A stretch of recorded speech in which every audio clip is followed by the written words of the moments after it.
to the board meeting for the normal board meeting for the Batavia Park District Board of Commissioners, September 29th. Please call the roll. Larson. Here. Bell. Here. Druin. Here. Slayer. Here. Tillman.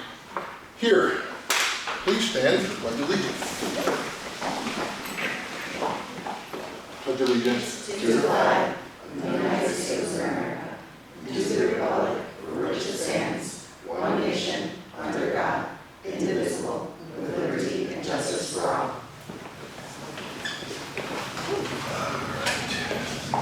Any items to be added, changed, or removed from the agenda? There are none. Lovely. All right. Entertain a motion to establish the consent agenda as follows. Approval of minutes for the regular board meeting of August 19th. Approval of minutes for the executive session August 19th. Approval of the paid expenditures, expense approval report, investment summary, income statement, and purchases. So moved. Second. Motion by Bell, second by Larson. Please call the roll. Bell. Aye. Larson. Aye. Slayer. Aye. Druin. Aye. Tillman. Aye. Motion carries. Motion to approve the consent agenda as established. So moved. Second. Motion by Bell, second by Larson. All those in favor signify by saying aye. Aye. Any opposed? Motion carries. Item number 6, guest matters from the public. Okay. Item number 7, matters from the commissioners. I have one that the pints by the pond, fantastic. I mean, I have not gone before.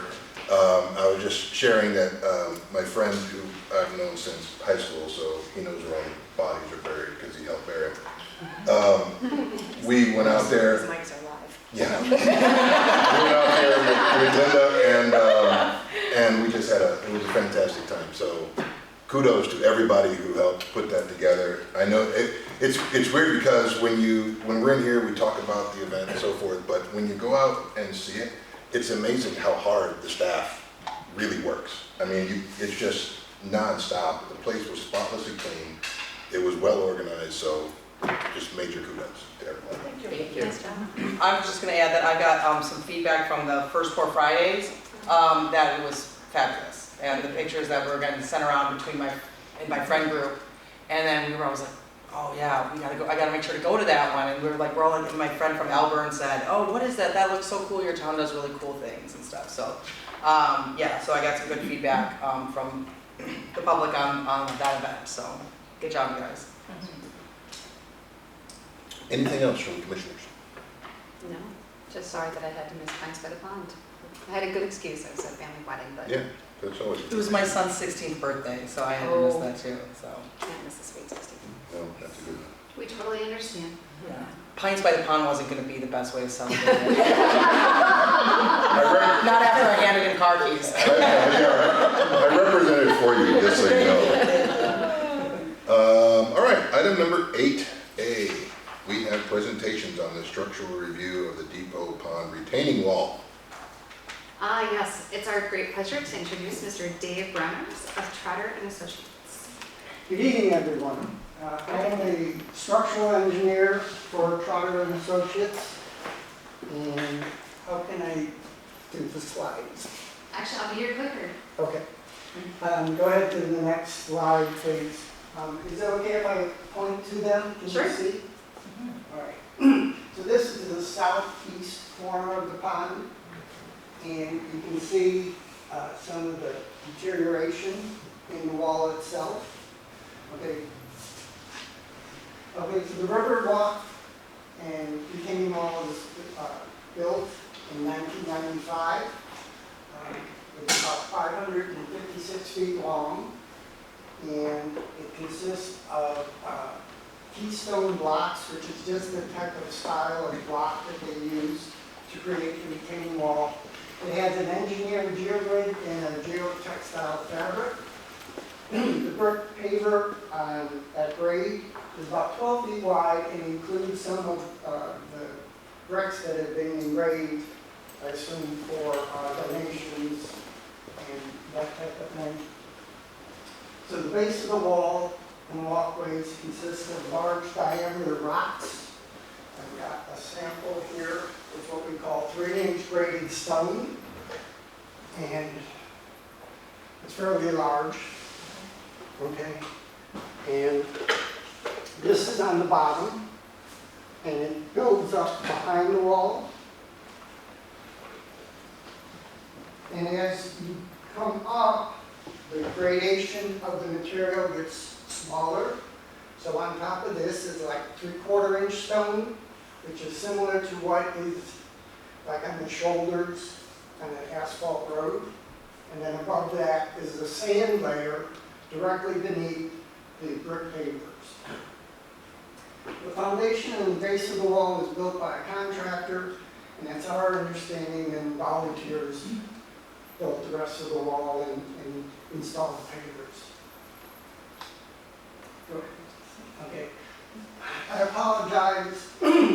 This is what the original design plans called for. I know you can't read any of this writing, but this is the 3-inch limestone that I showed you.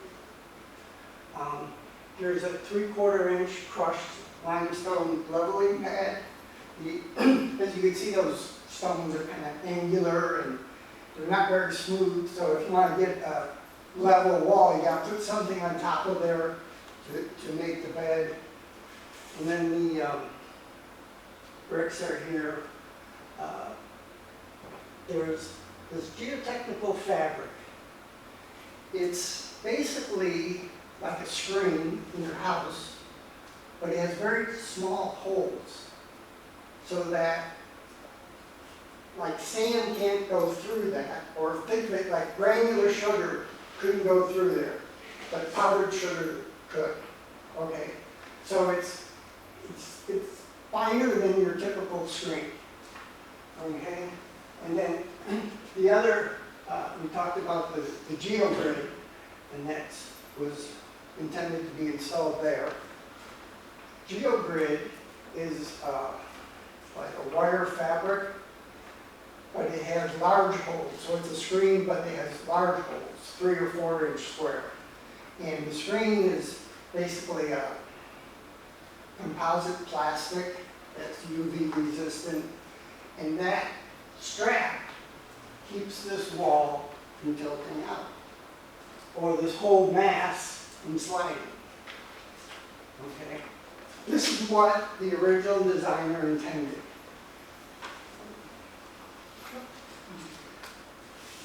In 2012, Trotter and Associates did an investigation of the wall, and we found that some things weren't identical to the original plans. And this was during a period that you already had experienced some openings in the retaining wall between the blocks, some movement, and some dipping of the pavers behind the wall. So you can see the bottom looks the same. There is 2 layers now of geogrid.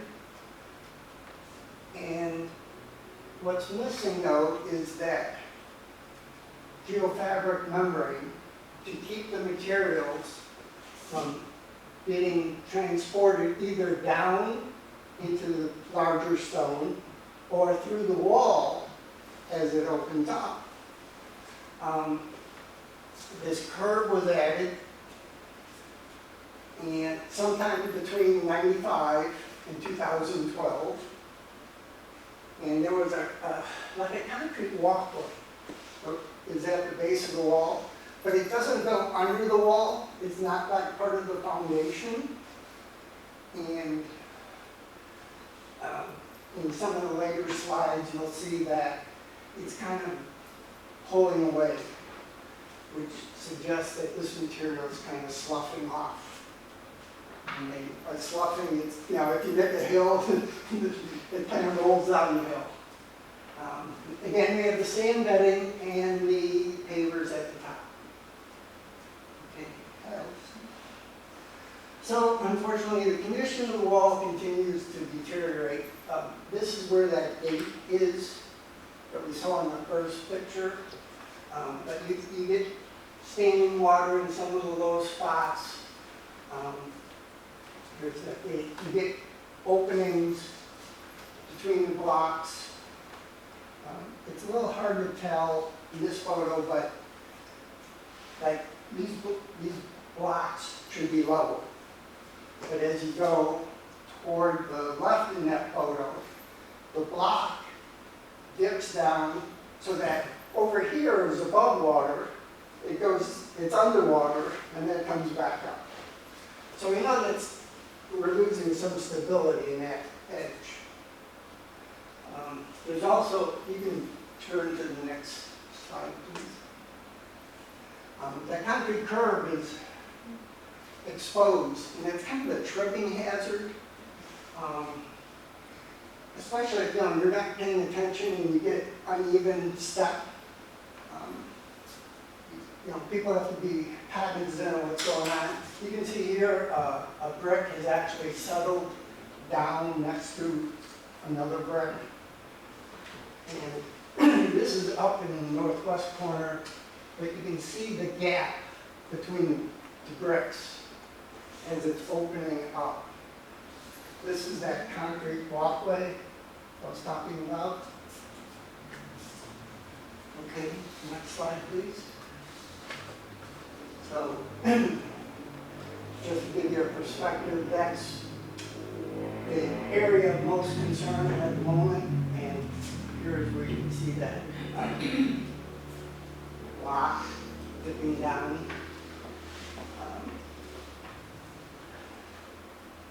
Failed is kind of a strong term. It's slowly degrading.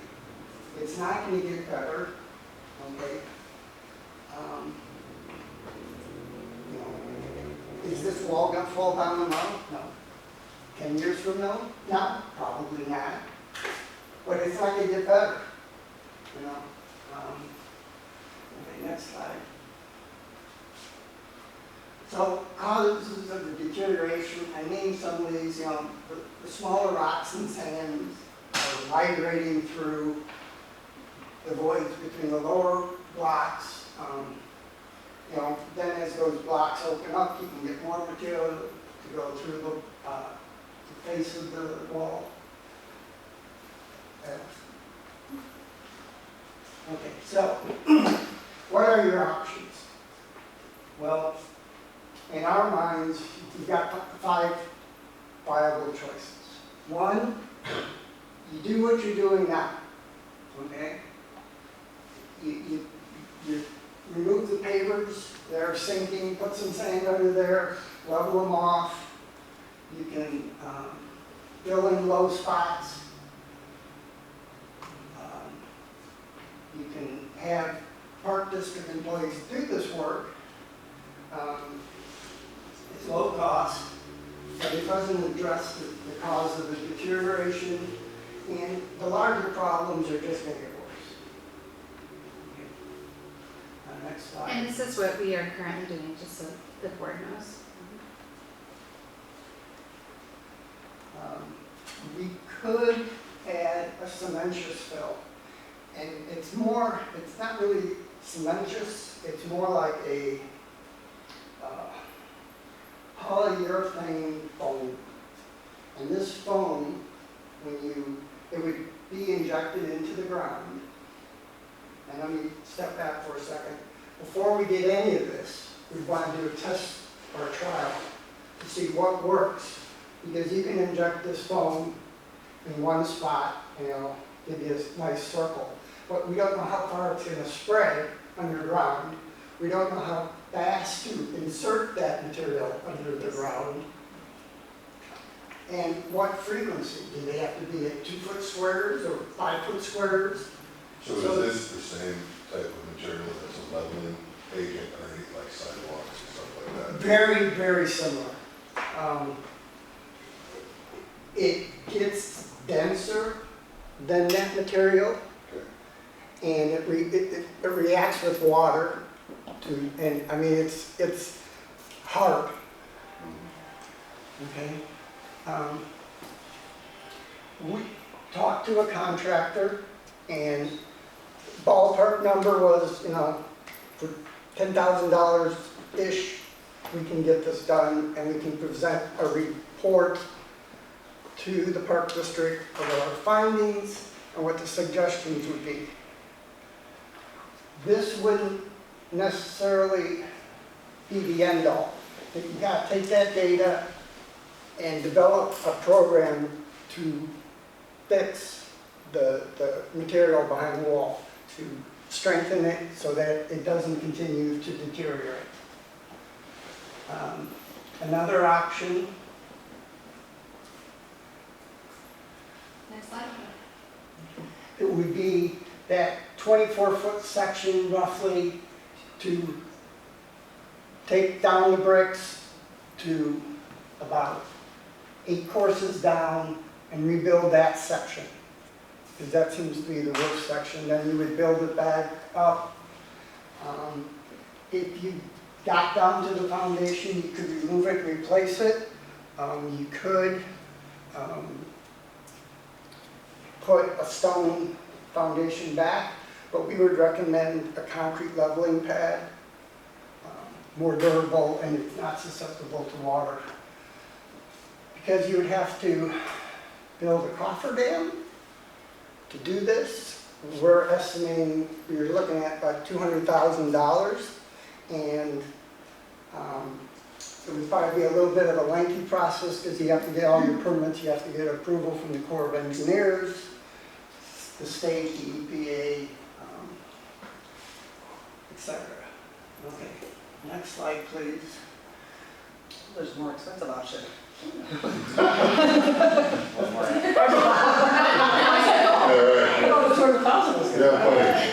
Spoiler alert.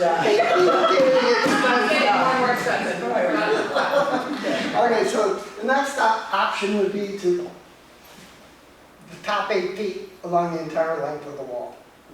Rebuild it, put in the geotextile fabrics, put in the correct amount of geogrid. And you're looking at probably $1 million to do that. The final choice, you can probably guess. Okay, first, this is the typical proposed section if we were to just remove the top 8 feet. We would put a membrane down here, it'd go up the back of the wall. We put it underneath the sand layer so that this material is encapsulated. That material can't go anywhere, nothing can go through the wall. Okay. Finally, rebuild the entire wall. We only discussed rebuilding it as is, but you would have any option you want, basically. Okay. If you did what I've been suggesting, to rebuild the entire wall is about $3 million. And that's in today's dollars and economy and all the other caveats you can think of that I would want to say. Any questions? But, so this is the rebuild. You can see it goes all the way down. We put in a new concrete foundation, the blocks, the straps. Same deal that we did before, but we're going all the way to the base of the foundation. Yes, And the sir. reason we're in this situation is because of that rigid design. That was gonna be mine. What kind of recourse do we have? Is that, Well, it wasn't built according to plan. that's what I'm asking. So it was not built according to the original architect's design. Right. But that was done by volunteers. Yes, no, I get it. I was here. I don't know. So we don't have any recourse against those volunteers? No. No, I wasn't looking for that. I was looking for, what I'm looking for is why that one section. So I guess another question I had before I ask that next question is, 24 out of 500 feet are bad. What happened to the rest of the 400 and some extra feet? Is it still? No, it's still moving. So the rest of it is moving. Yes, we're having the same issue throughout the wall. it's just that this is the worst section. The end Okay, part. so this is just the worst part, Yes, because of why? Is it the sluice way underneath that it's hollowing out? What is causing the hollowing out Well- at this point? could be that.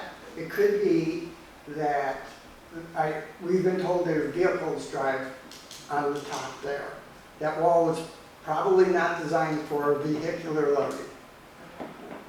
And I'm only doing that based on my opinion of what the length of those straps are. Yep. Okay? When I design a wall like this with trucks behind it, they're longer, okay? And It's also a function of the height of the wall. Originally, that wall was only supposed to be 6 feet tall. yeah. It looks taller than 6 feet to me. Do you agree? Yeah. So, And so that last, well, not the last one, the other one, Which reasonable one did you the $1 like? million estimate, yeah, is that $1 million preserving the brick? Or Yes. destroying the brick? no, preserve. Oh, So reusing it. because that's a whole nother issue, right? I'm way more interested in this foam option than I was not interested in originally.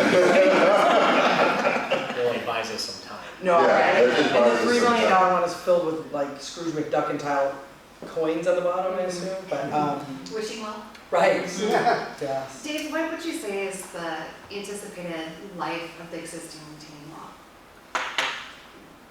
10 to 12 years. Is this something we could do as part of, we've got a lot of, in the irons in the fire around depot pond stuff, right? There's a lot of talk in general, fixing this up, fixing that up, potentially, a lot of different things.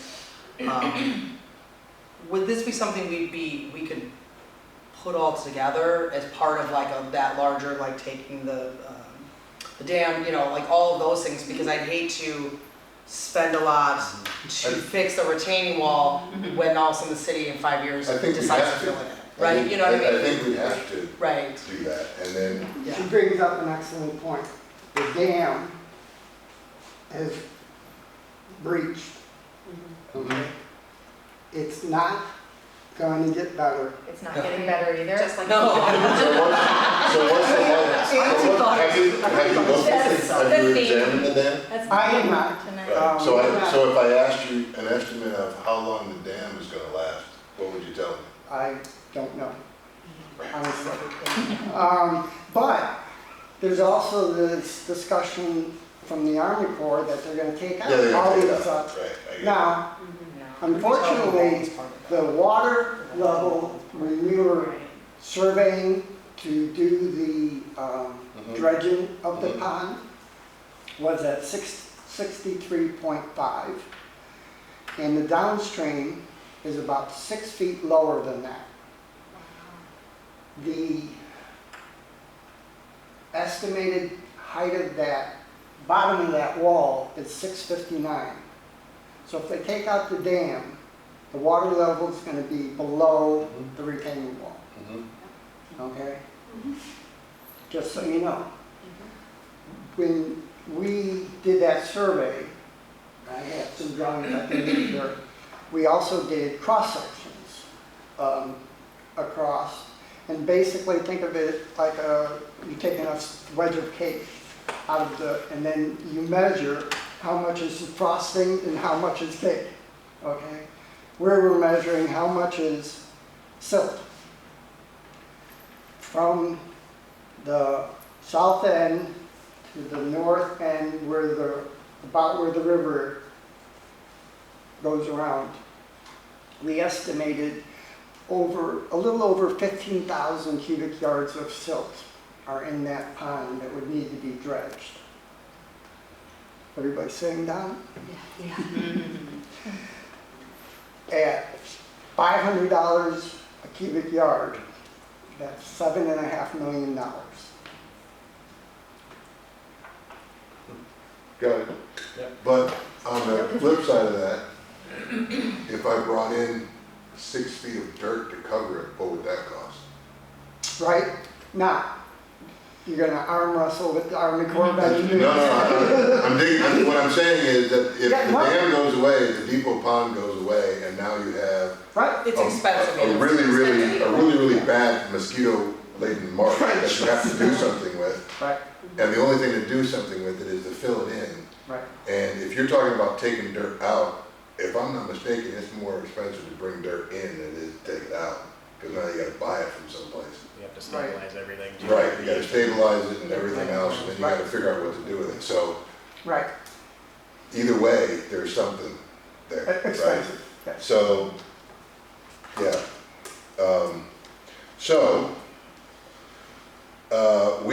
We have time, like, they're not taking the dam out No. next week. Because they stopped all that while they reinvestigate. I'm imagining we have a little bit of time before the entire dam goes away. Not gonna wood, things gonna fall apart and walk out of here. So what is our best Band-Aid option before we do all of our studies, before we do all of our Master proposal. master planning to decide what we're gonna do with not just that, but with everything else? What is our best Band-Aid option? Is it that foam? Is it, Just maintaining what we're doing now. right, just doing what we're doing, or what? It depends on, you know, I don't know your financial situation, I don't know what your planning is, okay? The foam, in my estimation, is probably to be between 100 and 200,000 to do the entire retaining wall, Mhm. okay? Pure speculation based on volumes but I don't know which option they're thinking. But, you know, I don't know, less than $1 million, but more than your 100,000 Right. So temporary. I guess what I'm asking is, without thinking about what our budget is, because we don't know what it is for next year, but if, in your opinion, short of rebuilding the entire wall, what is your best advice for a Band-Aid? Is it just keep doing what you're doing until you figure out a long-term strategy? Or is it you really need to do A, B, C while I you're think the deciding best thing you long-term could do is to do the test program to see what you've got. Right now, I'm speculating how much under there is a void, how much is, Yeah. is. And that's a like filled in. $10,000, Right, whatever. right, but, you know, because I think doing the same thing is just, Mhm. you know. Insanity. Yeah. Well, I guess that, you know, I think we all understand the gravity of it at least, so like when we talk about a short-term Band-Aid, it's not that we're trying to just buy ourselves some time until we're not on the board anymore. It's more it's more of the theory of we want to bake this into a very strategic, long-term Right. plan, and how can we We need time to get ourselves there, right? And And is the foam option, like, you know, that to me is screaming like some kind of environmental concerns, you know, and also, is that like something that's can we undo that then, right? So if we do that, is that then we have to Oh, pay to yes. have that undone before we put in the other? You can undo it. It's not concrete. A backhoe, which would be used to dig out what you've got, would be able to do the same. But is that like a $200,000 solution that becomes a $400,000 solution because we have to remove it? I guess it's kind of like the So point. my recommendation to the board would be perhaps we survey, we get back in touch with Acuity Research and Insights, who helped us back in 2019 do a community needs assessment. We survey the general public as a whole, or we do a random survey, mail in, and ask, like, John, President Tillman and I have lightly spoken about this, but we survey, ask 10 questions about what people would like to see and what they would want us to afford, and see what kind of solutions come out of that. Because also I think it's about having a vision, and I think this board and this staff has been great about developing a vision together based on community need. And I think, you know, we've talked a lot about having a spray ground, right? Maybe perhaps demoing the fountain that's down here and adding like a splash pad and misting stations. So perhaps we could even instead of just repairing the retaining wall, Revamp maybe we it. could build it out and then add a little bit more real estate for programming, since, you know, with the Flag Day Memorial Monument, it's great, it's fantastic. It does take up some real estate that we used to program, and so maybe we could build out the wall a little bit more, work with the Army Corps of Engineers, I know we'd have to, but perhaps we could give ourselves a little bit of real estate, not taking away the depot pond, you know, but keeping the elements of the pond, but also adding more water features. We know someday we're gonna have an ice skating rink at the Huckleberry Beach. Well, you say, I mean, we gesture not taking away the depot pond, but that's one of the questions that we have to ask, Right. right? Is not only, you know, what would you like to see, but also what wouldn't you like to see anymore? Correct. And then I would think in that same survey, like we were talking about, no more than 10 questions. It has to be something somebody can answer in like 5 minutes, or else we're not gonna do it.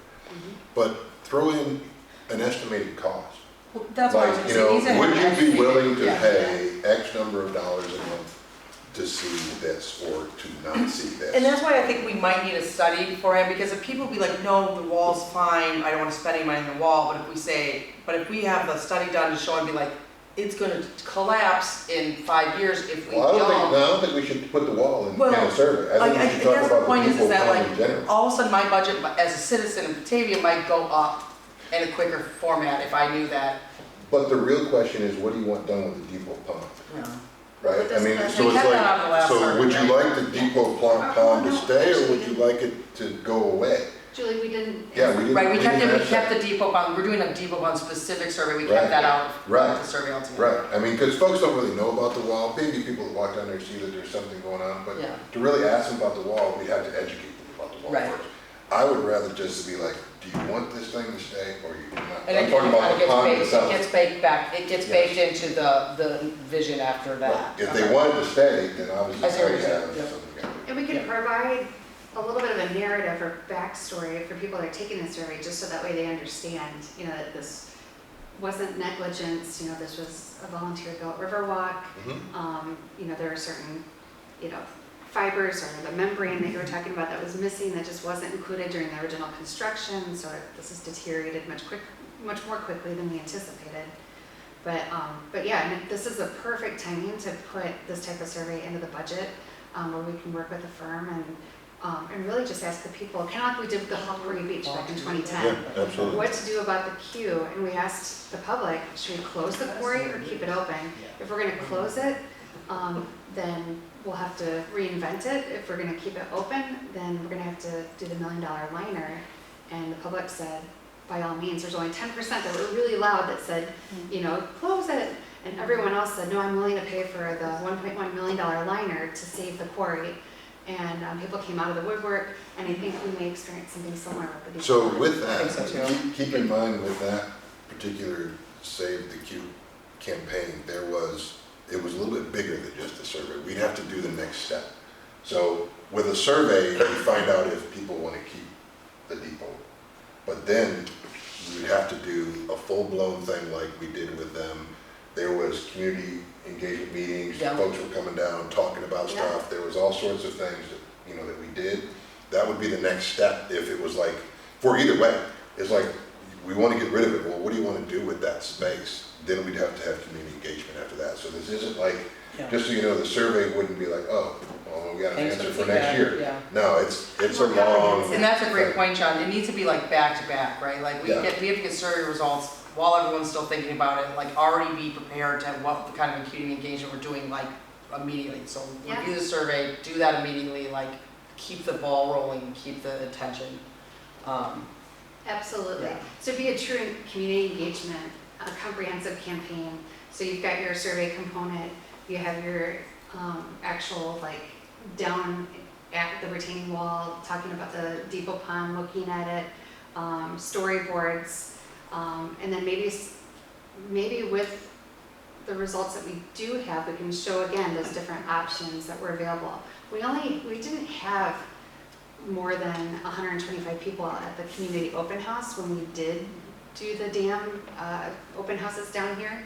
And so those people were kind of voting on which concept they liked the best, and that's where the park board and city council made decisions based on what those people that showed up that day voted.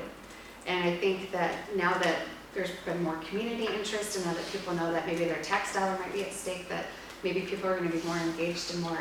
Our marketing and social engagement and creative director I know is all over it. The improvement She is will the have best. more than 125 people out here. I just want to make it clear though, I don't think the survey should say anything about the dam. It should be about the depot. But what about the context? Don't you need No, the I- context of the dam You, to have but them answer about the depot pond? They'll bring it up not regardless. necessarily, because regardless of what happens to the dam, if somebody says they want to save the depot, then we have to build something to do that, and that's the next step. So it's like, so the question is, how much do you want to spend to save the depot? The dam is going to go away.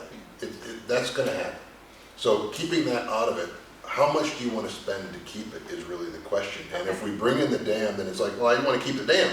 That's not the question. I want to know about the depot. You know, and it's like, but on the So other you would side, keep it at what cost? Right, and on the then other side, the it's cost would like, be because of the well, I depot. don't want to keep I don't want to keep the depot pond. Okay, that's, again, the So dam's it doesn't not matter in what that happens to question the either. dam, right? Sure. Right, so I really think that it should focus just on, this is my opinion, I really think it should focus on the depot itself. Right.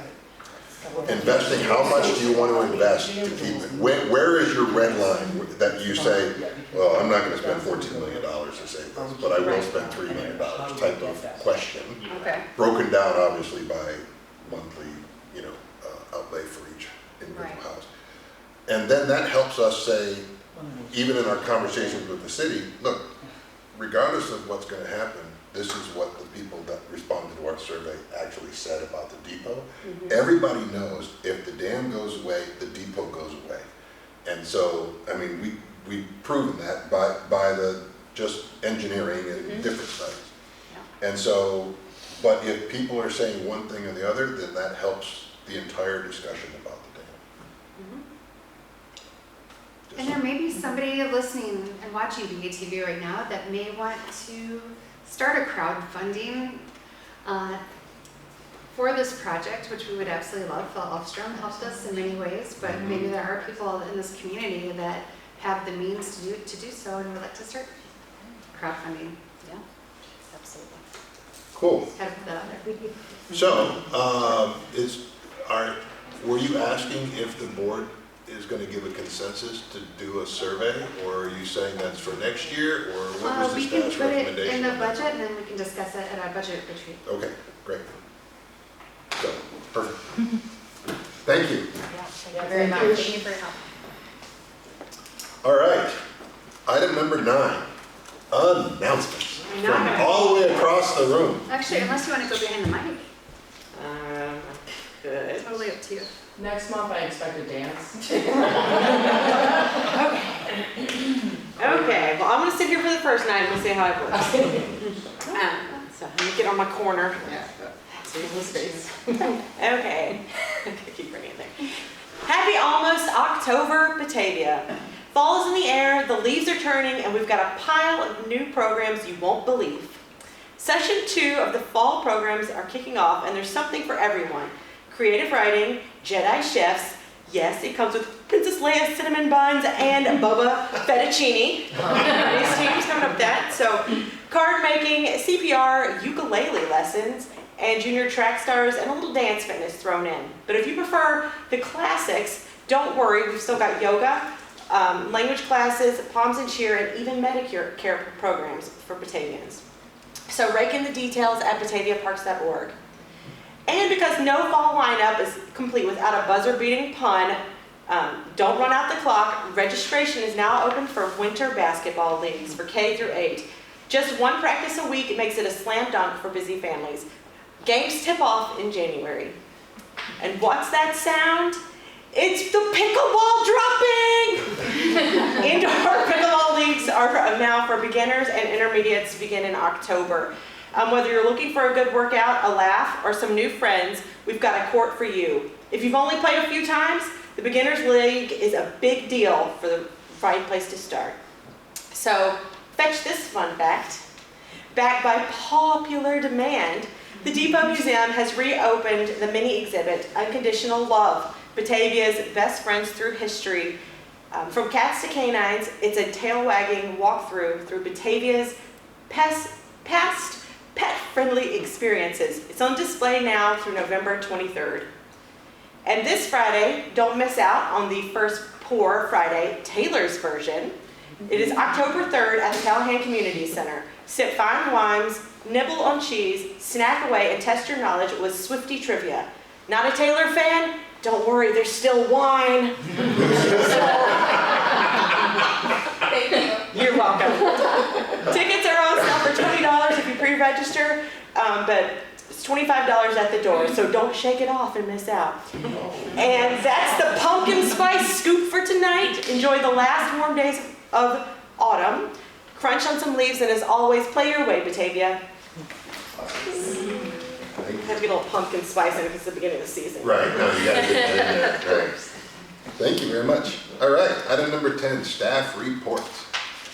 Yes, okay, we're changing up the order here. So, well, Brent's not here, right? But where would he sit? Yeah, where is he gonna sit? Would he sit, oh, you guys can smash over that way? I do want to put in, just for the record, that the constant, looking over our numbers and making sure things are right is fantastic. I mean, because of that, we're saving almost $5,000 on, so I mean, that's kudos for that. So I want to make sure that was acknowledged even though he's not here.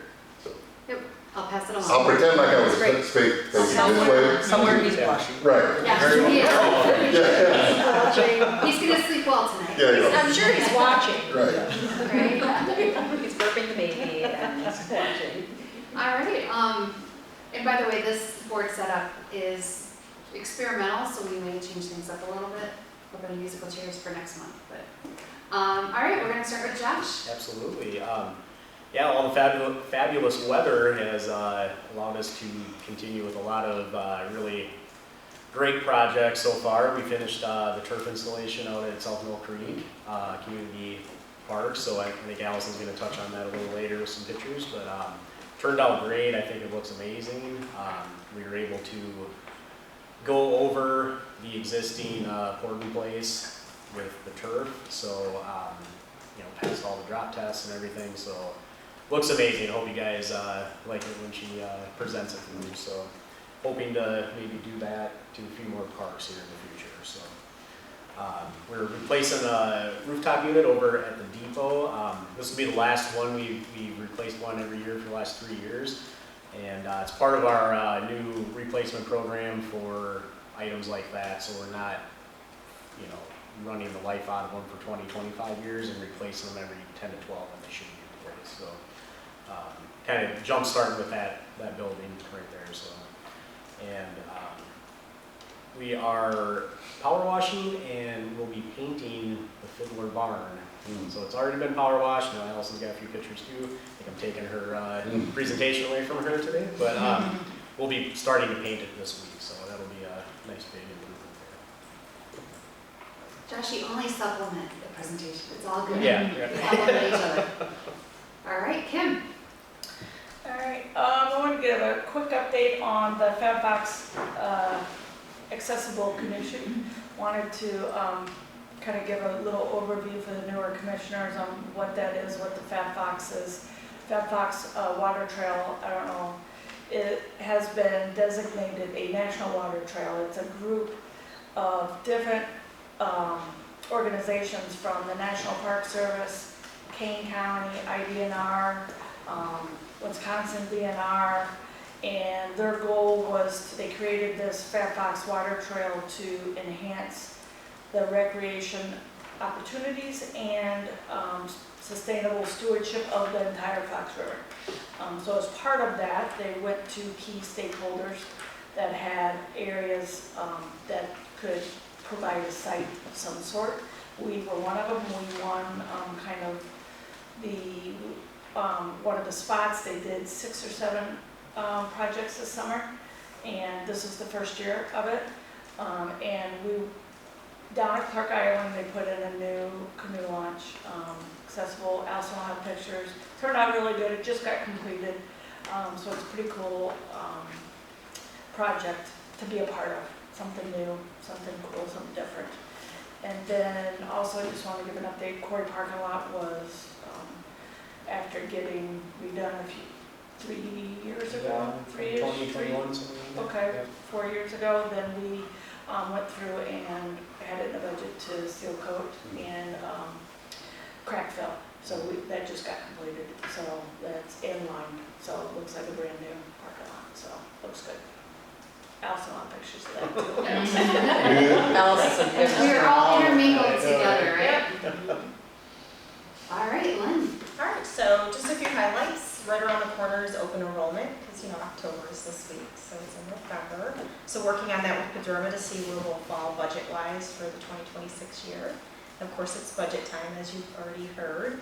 One thing we're going to roll out, and then I'm going to roll out next month, is lunchtime learning with supervisors, just to do random supervising training during lunchtime once a month, just to go over some topics of like reminders and new things happening, just to do a little training and have some one-on-one or just group training. So we're working on that.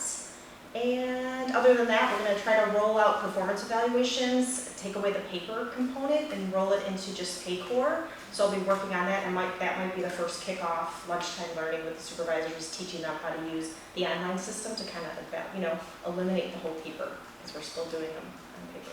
So. handwritten? People are handwriting the review? Well, no, they're fillable forms, but it's still, instead of it being, they still have to make a copy and then send it in. And if we did it through Paycor, it would go right into the system in the online. Yeah. So, that's about it. Great, thanks, Lynn. And Brittany. Awesome. To start my report, I would like to introduce Mike Schultz. So in 2018, when I was the aquatic supervisor, I hired Mike as a lifeguard. Mike was a lifeguard for 2 years, a quarry manager for 4, and was recently in June promoted to our aquatic supervisor.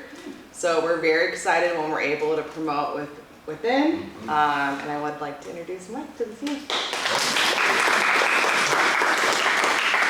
Come on up. All right. So it's Mike, welcome to everybody. Yes, nice to meet you. Congratulations. Thank you. Welcome. Thank you. Congratulations. Thank you. Awesome, Mike. You wanted to say a little bit about yourself to the board? Yeah. Thank you guys for having me here. This is awesome to finally be a part of things like this. I am an environmental studies major from Northern Illinois University. I graduated in December of 24. I always wanted to work with people, so this has been like a great opportunity, a great platform to finally let me do that. And I'm just really excited. I love being part of the Park District. The people I work with are great. It's a fun team to be part of, and yeah, just excited to continue with what I've started now. Welcome. Awesome, this is great. Thank you. Thank you. I hope you read the policy manual. You're responsible for donuts for the next 3 years. I'll write that down. And coffee. Right. Yeah. Mike, Lori, Katie, and I will present next month on our quarry report, so we're very excited. Mike will come back, and we'll let you guys know how the quarry season went this year. Just wanted to highlight a few new programs we're doing. I'm excited everyone's in this new space. It is full to max capacity with our candlelight brand new yoga. Next door in the museum annex, we're offering Museum Lab Live. So on Wednesdays in November, you can stop by and see Jessica and Kate working on their exhibits and the collections. We're just very excited to be over here in this new building. It's a far cry from the East Side Recreation Office. Yeah. And Katie. Okay, so I have a few updates from our department. So one of the biggest ones that will be most noticeable throughout the community is that we are transitioning with this most recent guide to a 3-guide system for the year. We'll be doing a winter spring guide, a summer guide, and a fall guide. The winter spring guide were both smaller guides, so we are combining them. Not only is it a significant cost savings, it's also good for the environment. It's a green initiative. And then it also is streamlining a lot of our programming. There was a lot of redundancy across those 2 guides. So it will help with registration. It's not impacting much for registration days because the spring guide, a lot of those dates in that guide were separate dates. So that was camp, the quarry, registration for preschool. So we had a lot of independent dates that were off of the regular timeline. So it should not impact our customers that much. We are aware that by reducing one of the guides, we are going to need to increase our marketing, so yay, that's what I live for. So we'll be doing that. So you will see some bigger pushes with program reminders as we transition into a slightly longer guide. Our fall guide is about the size as our soon-to-be winter spring. So our customers do respond well to that system, so we have a precedent already. And then speaking of precedent, this is something that is kind of nerdy and I'm very excited. The Park District now officially has our first fully accessible, ADA accessible document. It is, that we know of, that we've intentionally made. It is part of our process that we are gearing up for the requirement for ADA for our website that will be happening in April of 2026. It is mandatory for government agencies to have our websites be as fully ADA as we can. And so this is our first step in really diving into that. We work closely with our designer, so the winter spring guide will be as well as we can, because we're working on it. We are actually the first park district in the state of Illinois to contact our designer, who does a lot of other park district books, to start this process with this guide. So we are leading park districts for this ADA transition and making sure that we're fully serving everyone in the district. We've all been going under training, and one of our graphic design staff actually attended a training a week and a half ago about making sure that the back end of all of our documents are set up so that we are fully accessible. That's it. So on the consolidated guide, I'm really glad to hear that we're going to be doing marketing, but in that marketing, are we going to include like some people that won't be in that don't use winter programs, but use spring programs? Are we going to say, don't get rid of this book, there's not another one coming? Because, you know, it's like, oh, I'm waiting for the spring, and you put it in a drawer, you know what I'm saying? So it's like, I just hope I'm sure you will already thought of that, because it's like, we gotta make sure that. We're reading next Batavia, and it comes out in like a week and a half. So, We're gonna have a picture of a trash can and then a ban over it. Right. Don't do it. Exactly, don't do that. Yes, we do anticipate this first one being a little bit of I don't want to say rougher transition. We are ordering additional copies for this first one in case people Learning curve. do realize. Yeah. So we are Yeah, letting people sure. know. Yeah. Yes. Okay, cool. And then with our new website as well, it's going to be helping to bridge that transition so that everything will be very, very available for them digitally. So we're hoping that that'll help. But thank you for your question. Thank you. All right. And now, item number 11, Executive Director's Report. Yes. Well, can't believe that October starts this week. I don't remember who said it, but my goodness, and that we are 2 weeks later with our park board meeting than normal. So our next park board meeting is going to be in 2 weeks. It feels like so. This past weekend, Carolyn Potasnak, our community engagement specialist who works for Katie, was a part of a health fair at the Fruitful Yield, and she was greeting everybody that came through the door, and she was promoting our fitness classes. She was a wellness ambassador for the Park District, telling everyone about the Callahan Community Center, and she met a lot of people, and she was able to engage a lot of business owners that as potential new sponsors, as well as people off the street that maybe didn't know about all of our programming here at the Park District. When the people think of fitness, they tend to think of fitness centers and not Park District. So she was able to fully make them aware of everything that we have to offer. So again, this is just one of the many ways that we provide community engagement. And then, here it is, Kim. So Kim and Josh have done a fantastic job staying up to date on our asphalt replacement program. So the board had approved it 2 years ago, and resealing the Halker Beach parking lot is something that we take seriously because we don't ever want it to fall into disarray like it was back in the day, look like ground beef. And so Josh has been working on all the sport courts, that asphalt or resurfacing program, and then Kim with all the asphalt. So in this year's budget, you're going to see items such as walking paths and more sport courts that we're going to be asking the board to consider. It looks great, Kim. Thank you. And here we go. This is the before picture, and hopefully by next month we can provide you with an after picture. So Fiddler Farm, which is on the far east side of the Park District boundaries, so it's actually in Aurora, and it's our property, and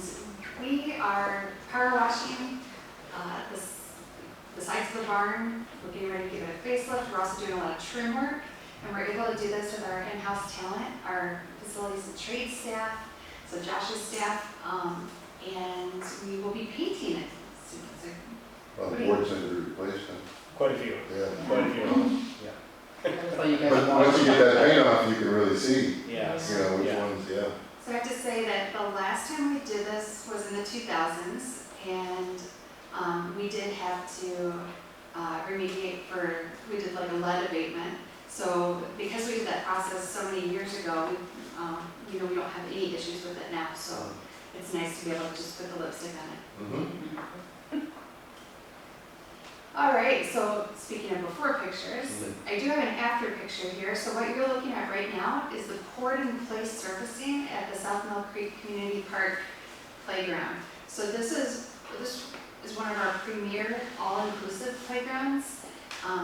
We're really proud of it. This park is adjacent to Markland, which is home to people with severe disabilities. And so every day you'll see people frequent this park, either in wheelchairs, strollers, a lot of people with mobility issues. So 10 years ago, poured in place was the trend, right? That was the #1 thing for ADA. Very hot, very trendy. So every park district in Illinois was doing it. Everybody was giving it a try. And I remember former President Callahan saying, just wait, there have been no studies on this, just wait 10 years from now, and lo and behold, it's been exactly 10 years. And, Josh, this has really been under Josh's skin because it's like acne for a playground. And so because we can only do so much repair work to it, that when he came before the board for the budget meeting, the board had approved synthetic turf. So we're very pleased to show the next slide. Josh was able to get this done, and voila. Oh, wow. What a difference. Yeah. What a difference. This is Kim's favorite playground meeting. Yeah. So actually Josh will be maintaining it. But so the before, Wow. you see all the pox scars on the poured in place, And all of those places where it's been peeled out were filled first, Right, okay. and then we Yeah. on top. so actually, How would you be yes. able to get the edge so clean? It seemed like it'd be like really high, because you're putting something on top of Yeah, something. they actually cut out the poured in place around the entire perimeter Oh. and put board down, So so it's like a nail board almost, like yeah. a carpet, yeah. So all of the park districts that were doing poured in place 10 years ago, they're all going to synthetic turf right now. So we're one of many that, if they haven't done it yet, they're budgeting for it now, but, so this is gonna be the new wave of the future here. What kind of feedback did you get from people when they saw the replaced, like from people who are using it, or did anyone come out and talk to you guys? I have not, we had the whole place fenced off too while we were doing it, so there wasn't a lot of traffic, but, yeah, I'm hoping that it's Yeah. in the future years, so. All right, we're on a roll here, so we're gonna do another before picture. So Kim was talking about the canoe launch at Clark Island, so the kayaking canoe launch. So the cinder blocks were placed there back when Eric Locker was here at the Park District because we had flooding that came up and it encroached upon Woodard Field, which is tucked away at Clark Island. And so the cinder blocks were there, they did the trick to make sure that the flooding was no longer an issue. And Kim, Josh, and I met with King County, and they were looking for possible projects. We came up with 3 projects for them to adopt, and when we pitched this as one of the projects, and when they adopted this project, we did a happy dance, because this would be single-handedly, once you see the after picture, the most used launch in the Tri-Cities. So cinder blocks removed, the brush removed, and look how gorgeous this is. Whoa. So we actually have a dock now, an easy dock, and so now it's ADA friendly, and anyone can go out there and launch a kayak or canoe. There's even a lift where you can place it and very carefully in the water. And Josh and I are working on possibly getting kayak lockers where people can use a QR code and they can debit card and they can rent a kayak for. Well, I will tell you, my neighbor, who's a kayaker, emailed me and he said, somewhere up and down the river we need to be getting some sort of ADA compliant kayak entry point. And I said, you know, I think we might have you covered. And it was like a week or two later, he saw something about this and he was like, hey. I was like, yeah, I got you. Did you tell him we did it just for him? You're like, that's what. No, I that's said, what we work. I did it just. Yeah. So that's what we work off public feedback? Yeah. It's a week. But no, it was just coincidence. I know, you know, there's a ton of kayakers and they will definitely appreciate this because. Yeah, that's unbelievable. Yeah. I remember feeling how excited we were when this, I Yeah. remember when we got this, that was really excited that we won that one. That was awesome. Yep. That was really nice. And ironically, we granted a temporary construction easement to King County, so they've been kind of working on our behalf. Kim's been the primary, but they've been working on our behalf with the engineers, with the city, on permitting, So so they're nice. really handling, Does that part float? Mm-hmm. Okay, cool, wow. That's Yeah. really nice. but very exciting. I get to see that in person. And that is Yeah, a I'm gonna have to see. Thank you. All right. So, item number 13A, approval of facility use and storage agreement between the Park District and the Historical Society. I assume this is the official thing for this building, right? Yep. And so with that, I'm going to entertain a motion to approve the facility use and storage agreement between the Batavia Park District and the Batavia Historical Society as presented. So moved. Second. Motion by Bell, second by Larson. Please call the roll. Bell. Aye. Larson. Aye. Slayer. Aye. Druin. Aye. Tillman. Aye, motion carries. Thank you, and I hear the Historical Society thanking you too. Yes. Item number 13B, approval of printing of the Batavia Park District Seasonal Fun Guide Series. This is, I know, is what you were just talking about, right? Yes. Motion to award, so I will entertain a motion to award a one-year contract with the option to automatically renew for an additional 2 years, that's 27 and 28, for the printing services of the Park District Fun Guide Series as outlined in the bid specifications to Indiana Printing and Publishing Company of Indiana, Pennsylvania, in an amount not to exceed $32,934. So moved. Second. Motion by Bell, second by Larson. Please call the roll. Bell. Aye. Larson. Aye. Slayer. Aye. Druin. Aye. Tillman. Aye, motion carries. All right, so that takes us to item number 14, executive session. We have one today, I don't think we do. Which takes us to item number 15, which is any other business to come before the board. There's not. We'll give it 45 minutes to talk about, no? I'm gonna do it. I'm doing it for it anyway. He's the only one in the room that wants it. So, entertain a motion to adjourn from our regular board meeting at 8:04. So moved. Second. Motion by Bell, real quick, second by Larson. Please call the roll.